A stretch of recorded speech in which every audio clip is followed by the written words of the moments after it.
Hello everyone, welcome back to my channel. तो आप सभी का एक बार फिर से बहुत बहुत स्वागत है। तो हम लोग अभी पढ़ रहे हैं एनसीईआरटी और एनसीईआरटी पढ़ने के क्रम में हमने क्लास 6 ख़त्म कर लिया है और क्लास 7 हमारा भी शुरू हो चुका है। क्लास 7 में हमने पहला, दूसरा, तीसरा चैप्टर पढ़ लिया और चौथा चैप्टर हम लोग पढ़ रहे हैं जिसमें मुग़ल साम्राज्य के बारे में हमें पढ़ना है। तो सबसे पहले एनसीईआरटी पढ़ना क्यों ज़रूरी होता है? क्योंकि एनसीईआरटी ही वो बेसिक है जिसको पढ़ करके हम यूपीएससी क्रैक कर सकते हैं या बीपीएससी क्रैक कर सकते हैं या कोई भी कॉम्पिटिटिव एग्ज़ाम हो या हम टीचर बनने का सपना देख रहे हैं तो उसे पूरा कर सकते हैं। इसलिए एनसीईआरटी सीरीज़ मैंने चलाई है और आप लोग इसे पढ़िए और बेनिफिट लीजिए, क्योंकि ये क्लास बहुत ज़्यादा ज़रूरी है। अगर हम एनसीईआरटी नहीं पढ़ते हैं तो हमारा बेसिक ही मजबूत नहीं होगा और अगर हम बेसिक ही हमारा मजबूत नहीं होगा तो हम कोई भी कॉम्पिटिटिव एग्ज़ाम्स को क्लियर नहीं कर पाएंगे। तो इसलिए भी एनसीईआरटी पढ़ना बहुत ज़रूरी हो जाता है। तो चलिए शुरू करते हैं। हमारा आज का इम्पॉर्टेंट टॉपिक मुग़ल साम्राज्य और मुग़ल साम्राज्य का पहला पार्ट अपलोड है जिसको जाके आप लोग देख सकते हैं। ये आज मुग़ल साम्राज्य का दूसरा पार्ट है क्योंकि चैप्टर थोड़ा लंबा था, इसलिए इसे 2 पार्ट में बनाना पड़ा। तो पिछले चैप्टर में हमने बहुत सारी चीज़ों के बारे में पढ़ा। हमने पढ़ा था कि कैसे बाबर आता है, बाबर आने के बाद यहाँ पे बाबर का युद्ध होता है इब्राहिम लोदी से और उसके बाद इब्राहिम लोदी को पराजित करके भारत में मुग़ल साम्राज्य की स्थापना करता है बाबर। और बाबर ये युद्ध क्यों जीतता है? क्योंकि उसने तोप का प्रयोग सबसे पहले किया था। पानीपत में सबसे पहले तोप का प्रयोग करने वाला मुग़ल शासक बाबर था, इसलिए भी यहाँ पे इब्राहिम लोदी की हार हो जाती है और बाबर को यहाँ पे बुलाया गया था। अफ़गानों ने बुलाया था बाबर को, इसलिए भी बाबर यहाँ पे आया था। फरगना वाले क्षेत्र में से बाबर आया यहाँ पे और मुग़ल साम्राज्य की स्थापना करता है। तो ये सारा कुछ हमने पढ़ लिया था। फिर हमने बाबर के पुत्र हुमायूं के बारे में पढ़ा था। हुमायूं और हुमायूं के बाद हमने अकबर के बारे में पढ़ा था। तो चलिए हम लोग उसको रिकॉल करते हैं और सबसे पहले हम लोग जानेंगे कि मुग़ल काल को 2 पार्ट में बांट के पढ़ा जाता है, मुग़ल काल और उत्तर मुग़ल काल। तो सबसे पहले हम लोग देखेंगे प्रारंभिक मुग़ल काल में बाबर का टाइम पीरियड था 1526 से 30। मुग़ल साम्राज्य के संस्थापक थे बाबर। बाबर ने मुग़ल साम्राज्य की स्थापना की थी जिसको आप लोग पिछले वीडियो में जाके देख सकते हैं। फिर बाबर का पुत्र था हुमायूं जो 1530 से 56 तक यहाँ पे शासन करता है, लेकिन फिर 5 वर्षों का गैप होता है और शेरशाह सूरी का शासन आता है। शेरशाह सूरी अफ़गानी था और उसने बहुत सारे काम किए थे, तो शेरशाह सूरी के बारे में भी हम लोग डिटेल्स में पढ़ेंगे। फिर अकबर, हुमायूं का पुत्र अकबर जो कि बहुत ही प्रतापी शासक हुआ, 1556 से 1605 तक इसका टाइम पीरियड। फिर अकबर का पुत्र जहांगीर, जहांगीर का पुत्र शाहजहां और शाहजहां का पुत्र औरंगजेब की मृत्यु के बाद मुग़ल साम्राज्य कमज़ोर पड़ जाता है और उसके बाद उत्तर मुग़ल काल शुरू होता है जिसमें कि बहादुर शाह औरंगजेब के बाद बहादुर शाह शासक बनता है 1707 से 1712 और इसको साहेब खबर के नाम से जाना जाता है। फिर जहांगीर शाह को लंपट मुल्क के नाम से जाना जाता है 1712 से 1713। फ़ारुख सियर 1713 से 1719 जिसे घृणित कायर के रूप में जाना जाता है। फिर रफ़ी उल दर्जात 1719, मोहम्मद शाह 1719 से 1748, अहमद शाह 1748 से 1754, आलमगीर द्वितीय 1754 से 1758, शाह आलम द्वितीय 1759 से 1800, अकबर द्वितीय 1806 से 1837, शाह आलम तृतीय 1837 से 1857। जिसे शाह आलम तृतीय को जफ़र भी कहा जाता है। तो ये सारे शासकों के नाम हमें याद रखना है, प्रारंभिक मुग़ल काल और उत्तर मुग़ल काल। तो प्रारंभिक मुग़ल काल में हमने पढ़ा था कि बाबर कैसे आता है भारत और भारत में आने के बाद वो पानीपत में उसका टकराव होता है इब्राहिम लोदी से। लोदी वंश का संस्थापक, लोदी वंश का वो शासक था और इब्राहिम लोदी से बाबर की लड़ाई होती है पानीपत में। उसके बाद क्या होता है, बाबर जीत जाता है क्योंकि उसके पास तोप था और सुसंगठित सेना थी, इसलिए बाबर जीत जाता है और यहाँ पे मुग़ल वंश की स्थापना हो जाती है। तो आप लोग ज़रूर एक बार पिछला मेरा इसका पहला पार्ट ज़रूर देखें इस पार्ट को देखने के पहले। तो चलिए हमने बहुत सारा चीज़ पढ़ा था उसमें, अब हम लोग देखेंगे मुग़ल प्रशासन। तो हमने अकबर के बारे में पढ़ा पिछले चैप्टर में। अकबर के बारे में हमने पढ़ा था कि अकबर कैसे कैसे शासन को चला रहे थे। उसके बाद मुग़ल प्रशासन हम लोग देखेंगे। मुग़ल प्रशासन एक संगठित प्रशासन था। मुग़ल प्रशासन एक संगठित प्रशासन था, इसलिए भी अब लंबे टाइम तक चला। प्रशासनिक विभाजन, इसका प्रशासनिक विभाजन हुआ करता था। सूबा सबसे बड़ा प्रांत जो था उसको सूबा कहा जाता था। सरकार, जिला जो होती थी वो सरकार होती थी, सरकार को जिला कहा जाता था।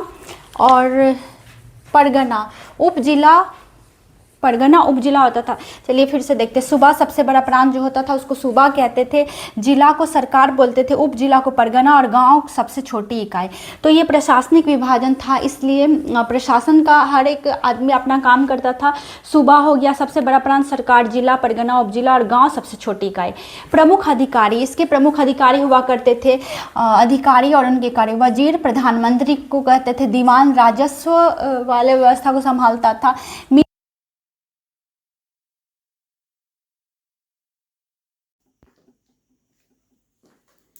सॉरी, तो यहाँ पे मेरा माइक जो है वो शायद बंद हो गया था, तो मैं यहाँ पे थी। अधिकारी, कार्य, प्रमुख अधिकारी और उनके कार्य। तो अधिकारी और उनके कार्य। वजीर प्रधानमंत्री हुआ करता था। दीवान राजस्व अधिकारी था। मीर बख्शी सेना, काजी, न्याय और सूबेदार प्रांत का प्रशासन देखता था। तो यहाँ पे जो भी अधिकारी थे उनके कार्य बटे हुए थे। उसके बाद भूमि राजस्व व्यवस्था। अकबर की कर व्यवस्था बहुत ही प्रचलित थी, और अकबर का जो मंत्री था राजा टोडरमल, उसने एक नई व्यवस्था लाई थी, आईने दहसाला बनाई थी। और इसकी विशेषताएं हैं भूमि की माप, फसल का अनुमान और निश्चित कर। तो अकबर की जो कर व्यवस्था थी वो बहुत ही प्रचलित थी, और उनके एक मंत्री थे राजा टोडरमल, जिन्होंने एक नई व्यवस्था लाई थी, आईने दहसाला। और उसमें कुछ विशेषताएं थी, भूमि की माप, निश्चित फसल का अनुमान और निश्चित कर लगाया जाता था। जब्त प्रणाली, भूमि के उत्पादन के आधार पर कर, भूमि के उत्पादन के अनुपात में जो कर लगाया जाता था उसको जब्त प्रणाली कहा जाता था। ये हो गया अकबर के द्वारा किए गए कार्य। तो अकबर के द्वारा किए गए कार्य आधा उस पार्ट में है और आधा इस पार्ट में, जिसको आप लोग जाके जरूर देख लीजिएगा और चैप्टर भी एक बार जरूर पढ़ लीजिएगा। अब हम लोग देखते हैं अकबर का पुत्र जहांगीर। अकबर का पुत्र था जहांगीर। 1605 से 1627 तक इसका टाइम पीरियड था। न्यायप्रिय शासक था, कला और चित्रकला प्रेमी था। न्याय की जंजीर बनाई थी इसने, एक जंजीर लगाई थी इसने, और अगर किसी को कुछ प्रॉब्लम होता था, कोई न्याय चाहिए होता था, तो वो जंजीर कोई खींच देता था, तो रात के टाइम पे भी ये वहां पे पहुंच जाते थे और कोई भी इनसे न्याय की गुहार लगा सकता था। उसके बाद जहांगीर का पुत्र था शाहजहां। 1628 से 1658 तक इसका टाइम पीरियड है। मुगल वास्तुकला अपने चरम पर पहुंची। शाहजहां के टाइम में मुगल वास्तुकला अपने चरम पर पहुंच गई थी। प्रमुख निर्माण, शाहजहां के द्वारा प्रमुख निर्माण किए गए थे ताजमहल।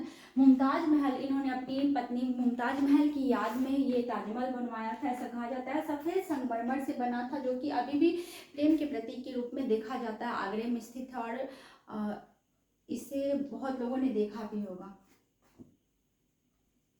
उसके बाद शाहजहां का पुत्र था औरंगजेब। 1658 से 1707 तक इसका टाइम पीरियड था। अंतिम शक्तिशाली मुगल शासक औरंगजेब जो था वो अंतिम शक्तिशाली मुगल शासक था।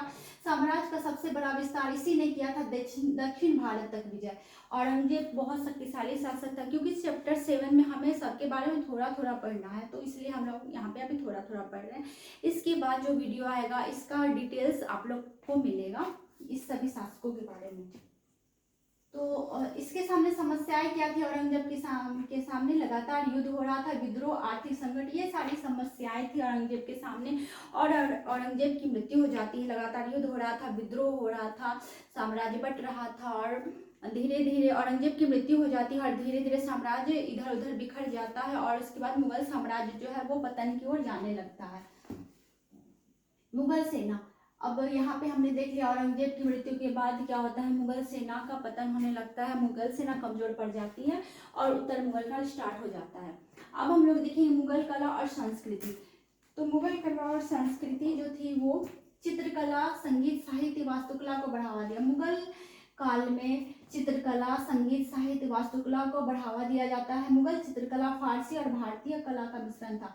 मुगल चित्रकला जो थी वो फारसी और भारतीय कला का सम्मिश्रण माना जाता है और मुगल काल में चित्रकला संगीत साहित्य को प्रोत्साहन दिया गया। प्रसिद्ध भवन, मुगल टाइम पीरियड में प्रसिद्ध भवन बने थे ताजमहल, फतेहपुर सिकरी, लाल किला। और हमने पिछले चैप्टर में पढ़ा था इबादत खाना के बारे में, जो अकबर ने बनाया था इबादत खाना, जहाँ पे बड़े बड़े लोग आते थे और सभी धर्म के लोग जुट के बातचीत करते थे इबादत खाना में। मुगल साम्राज्य के पतन का कारण क्या था? तो चलिए एक नजर डालते हैं कि मुगल साम्राज्य के पतन का कारण क्या था। तो कमजोर उत्तराधिकारी, मुगल साम्राज्य का सबसे बड़ा पतन का कारण था औरंगजेब के बाद कोई सही उत्तराधिकारी ही नहीं मिला। औरंगजेब के बाद अच्छे शासक की कमी हो गई, लगातार युद्धों में धन की कमी होने लगी, प्रांतीय विद्रोह हो रहे थे, मराठा, जाट, सिख ने विद्रोह किए। और हम लोग आगे चल के पढ़ेंगे कि मुगल शासक के बाद प्रांतीय विद्रोह होंगे, मराठा, जाट, सिख ये इत्यादि सभी विद्रोह बढ़ जाएंगे।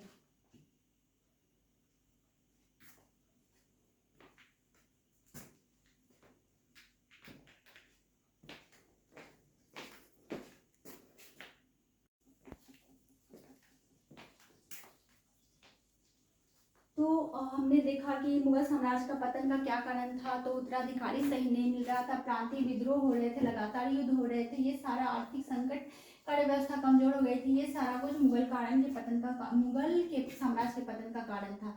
उसके बाद हम देखेंगे महत्वपूर्ण तिथियां। तो प्रथम पानीपत युद्ध हुआ था 1526 में। प्रथम पानीपत युद्ध होता है जब बाबर यहाँ पे आता है, 1526 में ही बाबर भारत आता है, उसी टाइम में प्रथम पानीपत युद्ध हुआ था।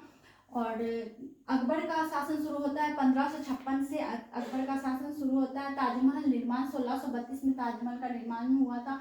औरंगजेब की मृत्यु 1707 में होती है और उत्तर मुगल काल स्टार्ट हो जाता है। फिर उसके बाद हम लोग देखेंगे सुलह ए कुल क्या था। तो सुलह ए कुल अकबर की धार्मिक सहिष्णुता की नीति थी।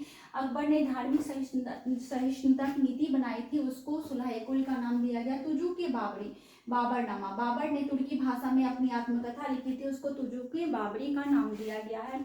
कलंदर, बाबर को उसकी उदारता के लिए कलंदर नाम दिया गया था। बाबर कहा जाता है कि बाबर बहुत ही उदार था, इसलिए उसको कलंदर नाम दिया गया था।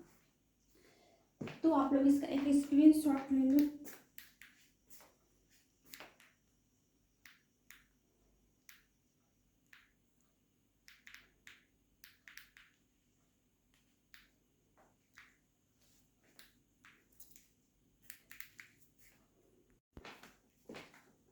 तो पता नहीं मेरे माइक में कुछ प्रॉब्लम आ गया है, तो अभी इसे फिलहाल रखती हूँ और देखती हूँ कि क्या दिक्कत आया। तो आई होप कि आपको ये वीडियो अच्छे समझ में आया होगा और इसको समझने के लिए आप लोग को पिछला वीडियो देखना बहुत ज़रूरी है। तो आप लोग इसका पार्ट 1 देखिए और पार्ट 2 को भी देखिए और दोनों को जोड़ करके नोट्स बनाइए, क्योंकि इसका नोट्स बहुत ही इंपॉर्टेंट है और ये बहुत ही इंपॉर्टेंट चैप्टर है और इससे बहुत सारा कुछ एग्जाम में आता रहता है।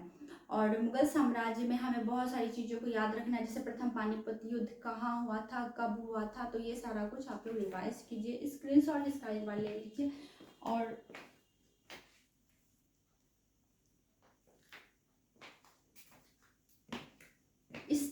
इस वीडियो को देखने के बाद एनसीईआरटी की बुक जरूर पढ़ें, क्योंकि बुक पढ़ने से रिवाइज हो जाता है सारा कुछ।